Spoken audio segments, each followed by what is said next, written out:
Exodus 12:7-12. And they shall take of the blood and strike it on the 2 side posts and on the upper doorpost of the houses wherein they shall eat it.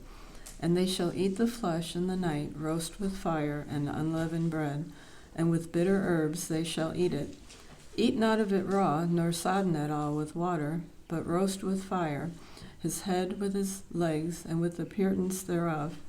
And ye shall let nothing of it remain until the morning, and that which remaineth of it until the morning ye shall burn with fire.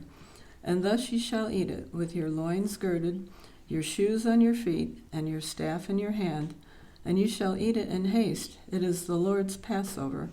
For I will pass through the land of Egypt this night, and will smite all the firstborn in the land of Egypt, both man and beast, and against all the gods of Egypt I will execute judgment. I am the Lord.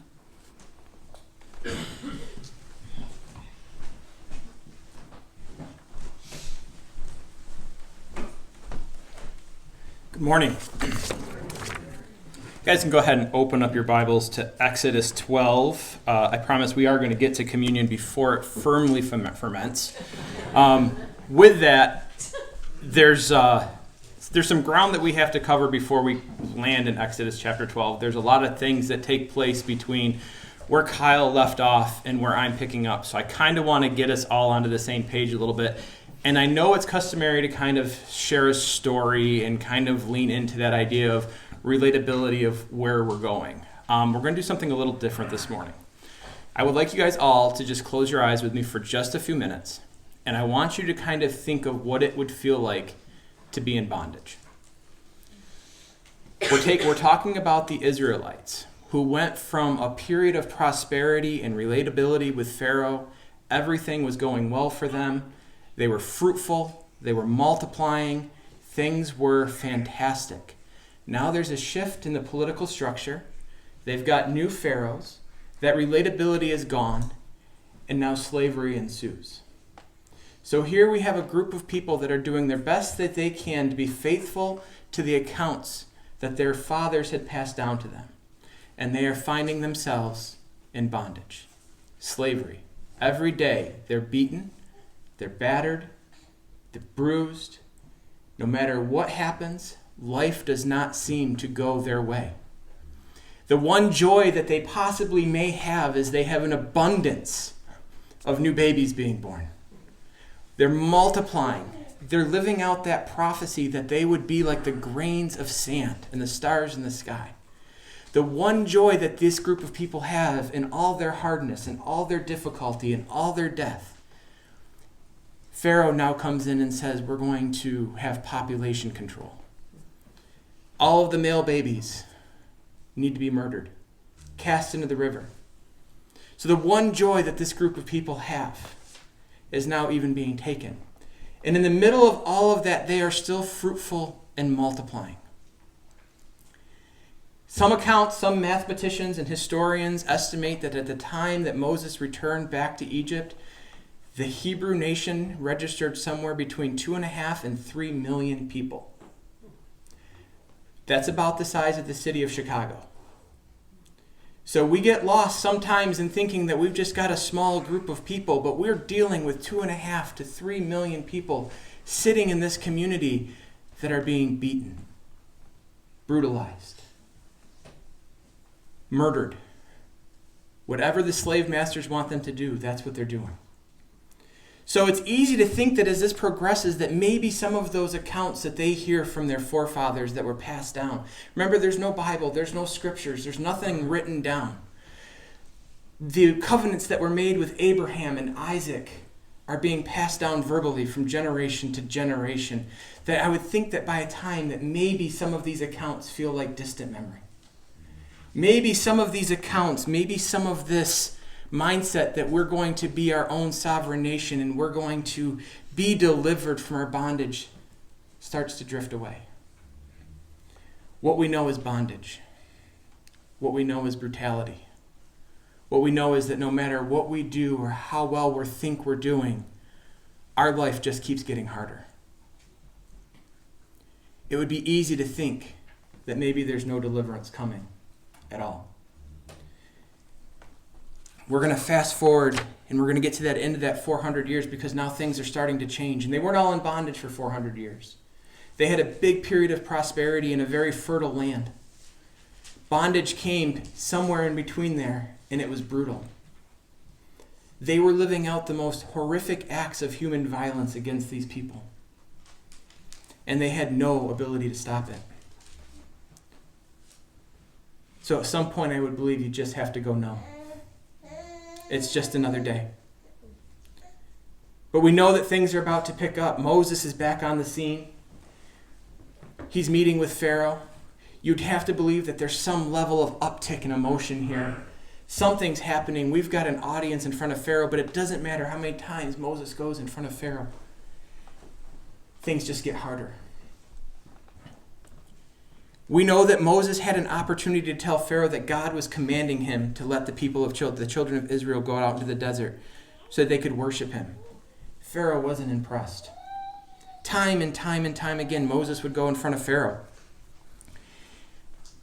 We'd have plagues. Can you bring that up, that one slide?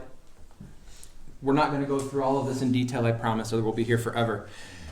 But plague after plague is coming onto the land of Egypt. And every time there's a plague, Moses goes and he tells Pharaoh, this is coming. And every time, Pharaoh hardens his heart and stands firm. But what's interesting is we dig into this. This isn't just demonstration. There's things that God's doing in these plagues. Because I would have to imagine that after some point, maybe even some of the Israelites start carrying on some of the Egyptian mindset and the Egyptian cultures. It's what they were exposed to. And just as a point of that, think about when the Israelites went into the wilderness, what was the first thing they did when they lost sight of that pillar? They built themselves a golden calf. That came from their time in Egypt. So they were allowing Egyptian culture to permeate in through them. So God had to demonstrate his sovereignty. He had to demonstrate his supremacy. Not just to Egypt, but he had to demonstrate it to the children of Israel too. And when you get through each one of these plagues, we've got water to blood, frogs, gnats, and depending on the version you're reading, it says lice.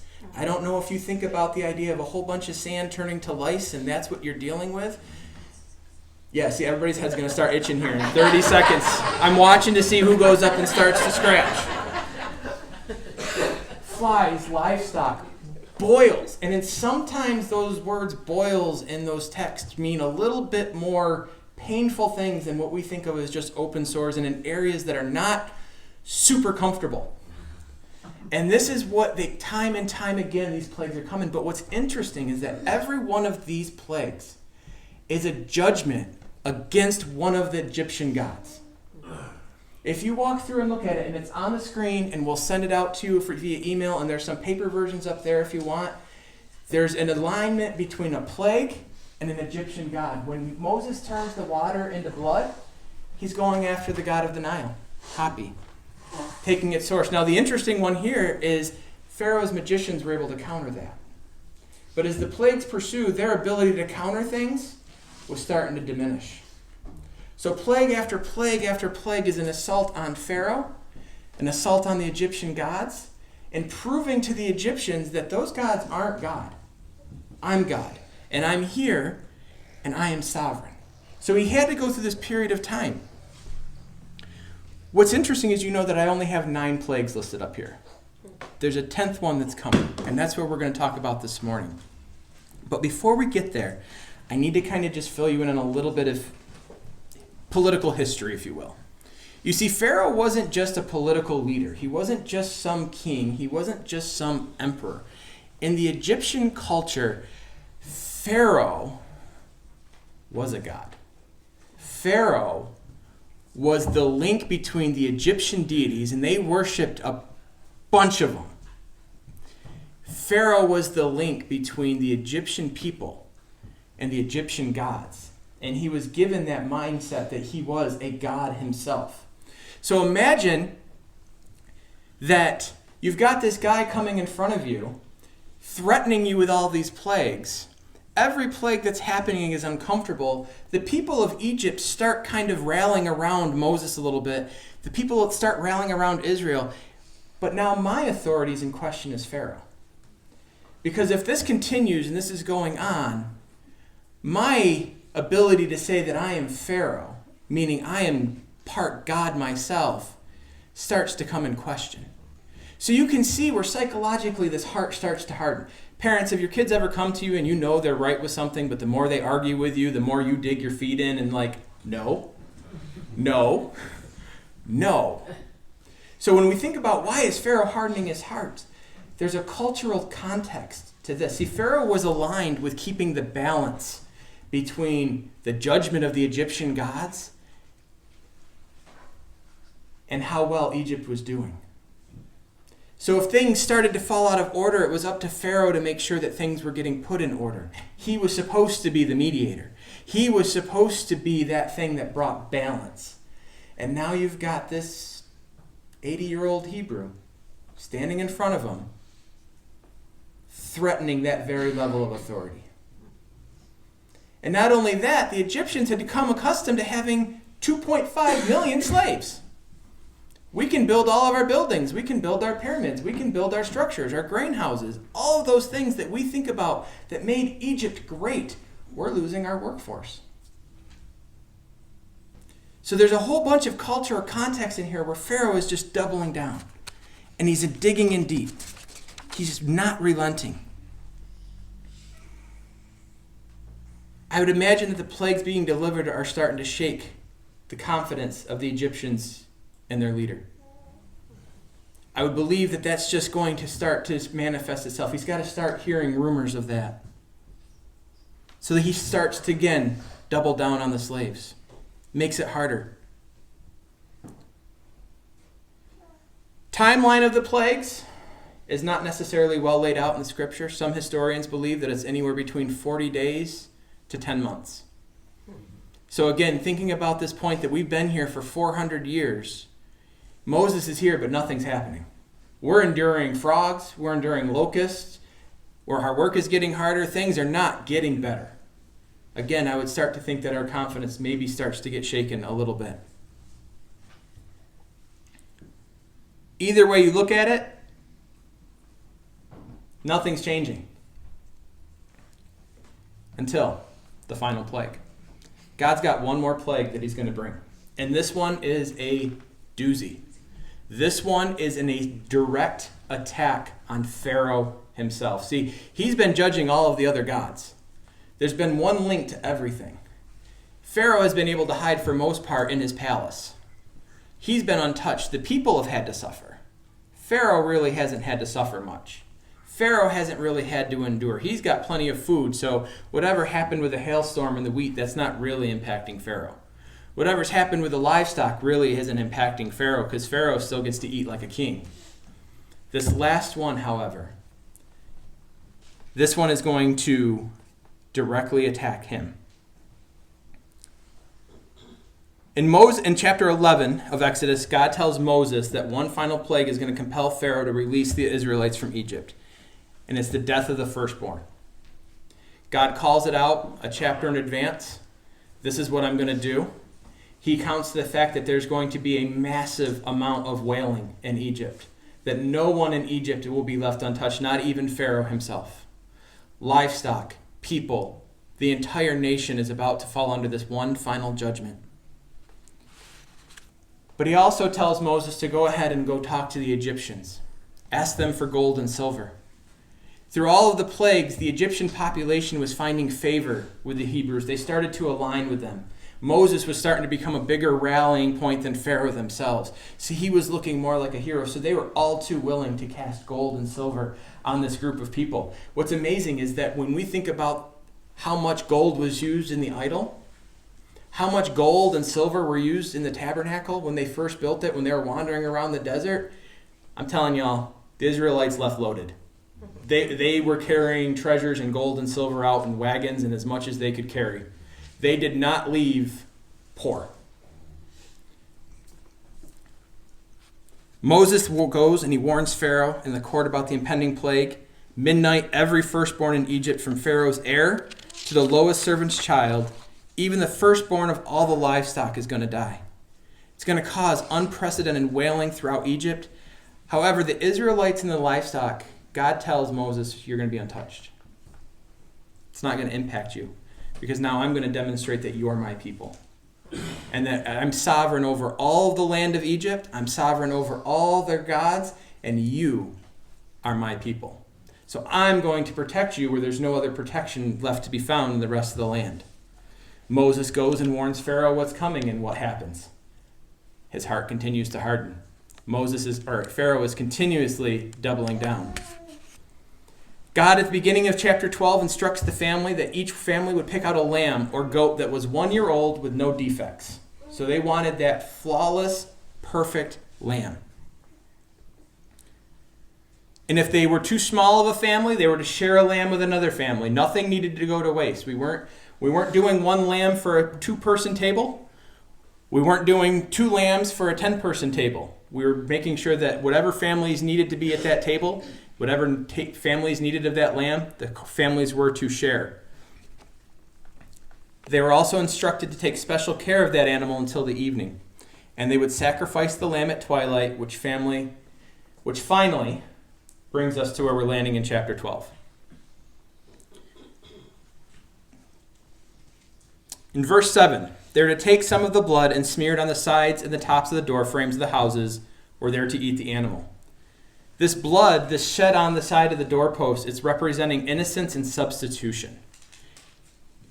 It's a sign of protection and atonement. You see, the children of Israel just weren't automatically saved. They weren't automatically set aside in the land of Egypt. There was something they had to do on their part.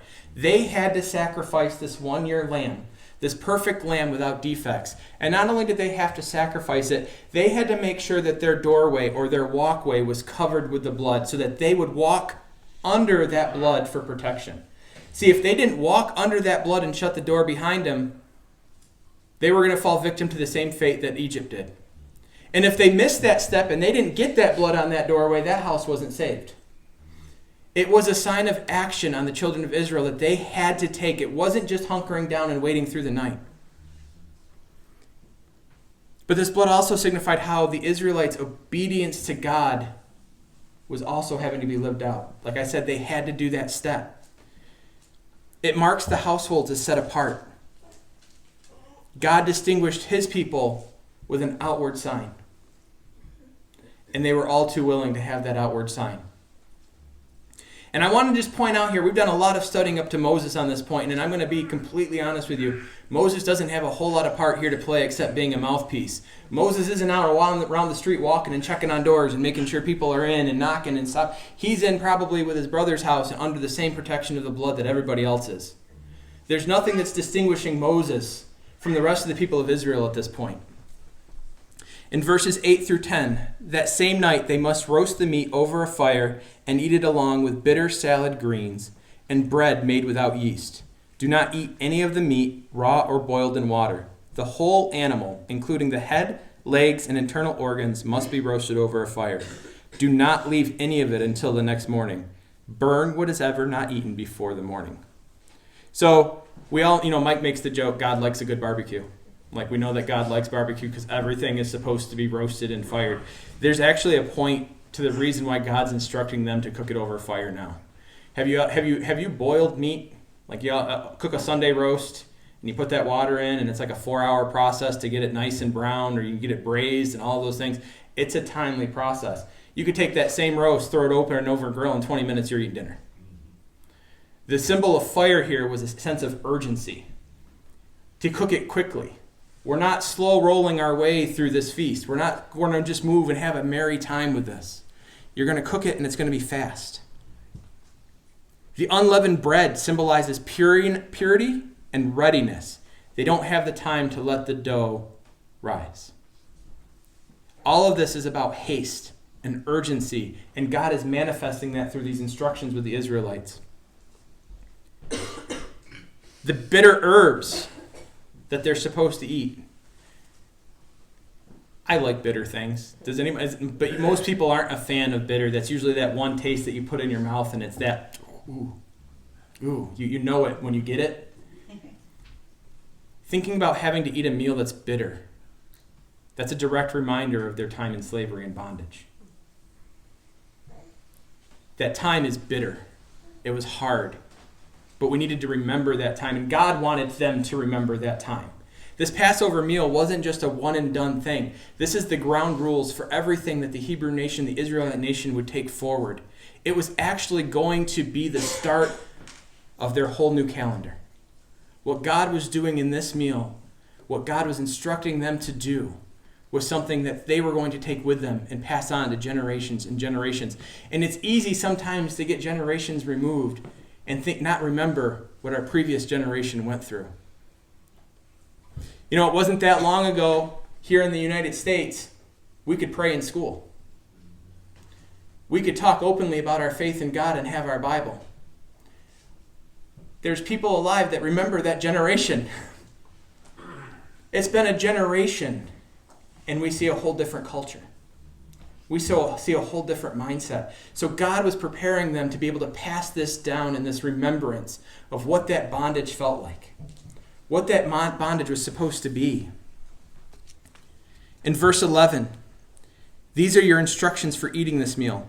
Be fully dressed, wear your sandals, and carry your walking stick in your hand.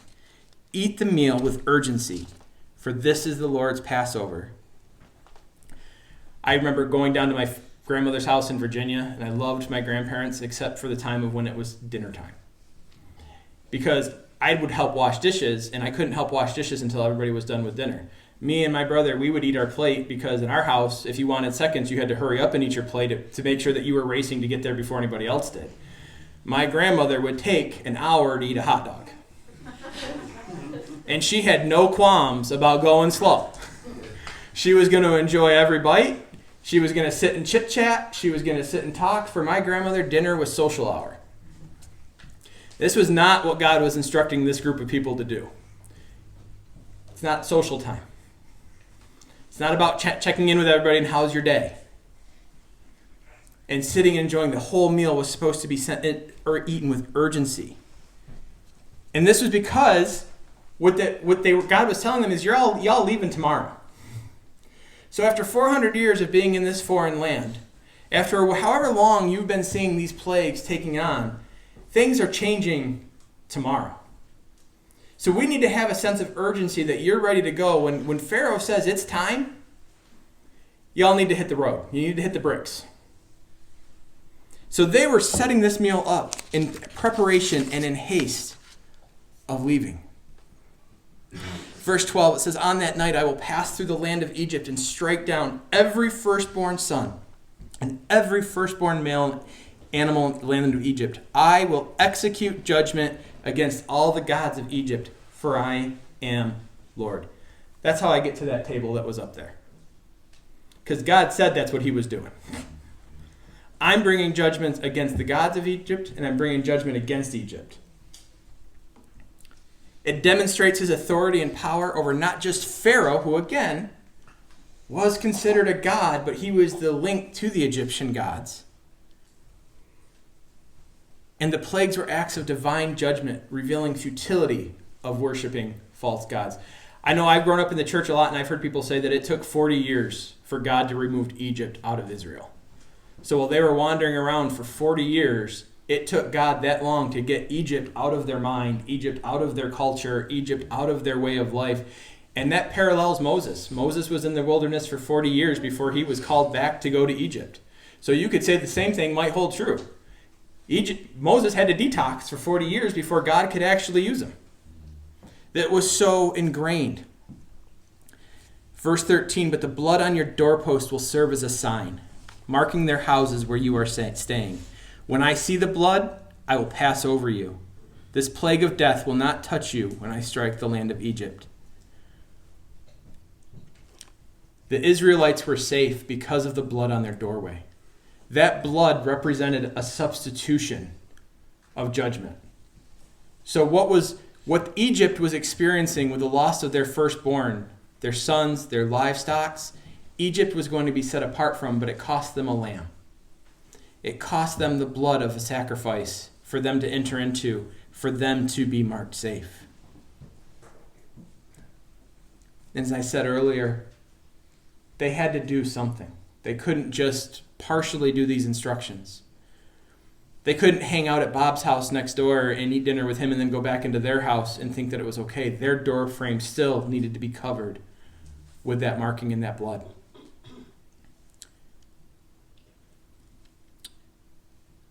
This would be the final plague that hits Egypt. And as I said, it was such a major thing that this was actually the start of the new Hebrew calendar. And I'm thinking about that, and it's hard not to think about us as believers. We always have a time point sometimes that we can always point back to, right? I was saved here. I accepted Christ when I was 13. I accepted Christ when I was 45. We can point back to that date, that blood that covered the doorway and that blood that covers us through Christ. We can always point back to as a marking of our own calendars.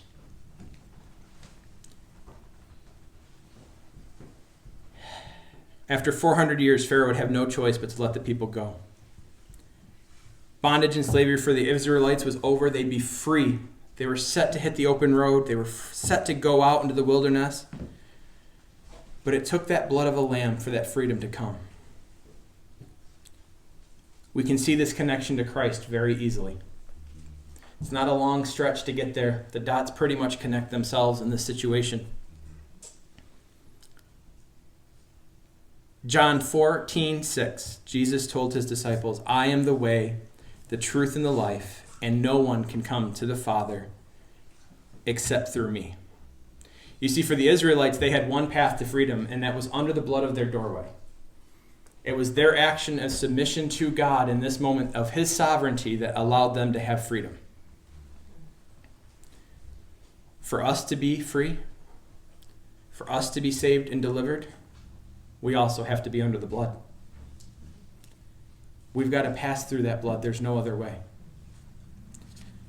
Revelation 13:8 tells us that those names that are in the book of life belong to the Lamb that was slaughtered before the world was made. At the beginning of creation, it was always going to be God's plan that the bridge between man and God was going to be the blood of Christ, the perfect Lamb. Christ was God's provision for his children to be delivered. The Israelites stained doorpost. The blood of the heavenly Lamb stained very different pieces of wood, but it stained wood nonetheless. The Israelites endured over 400 years of slavery and bondage and fell victim to those things in Egypt. Because God loved his people, he established that he was sovereign over the idols of Egypt, and only he could deliver them from the shackles of slavery.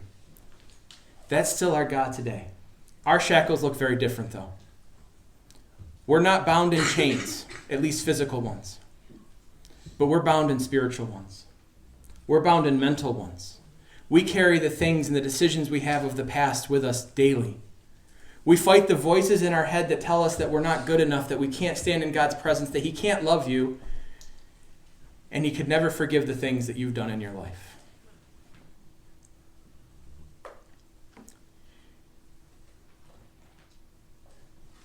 But God still delivers. God's blood, Jesus' blood still washes clean. We can look around in our community and see heartache, heartbreak, despair, addictions, loss of jobs, loss of life, bad prognoses, really just bad emotional states. It's hurting. We are still very much dealing with the fallout of the fall. And it almost seems to be intensifying and making it even more rapid. Maybe there are those in our congregation that are struggling with some of these very same things. But I want to tell you that our God is bigger. The God that judged the gods of Egypt, that proved his sovereignty and supremacy over all of those things, hasn't changed. He hasn't changed. The blood that we're covered, well, it's not a yearly lamb sacrifice anymore. It was one and done. It's more powerful than any blood that was put on the doorpost by one of those yearlings. He is stronger. He is greater than those chains of bondage. His love is greater than those things too. There is nothing that we could have done that cannot be washed clean. Nothing. Whatever chains you're carrying in your past, Whatever thoughts go through your head, he's bigger. He is sovereign over all.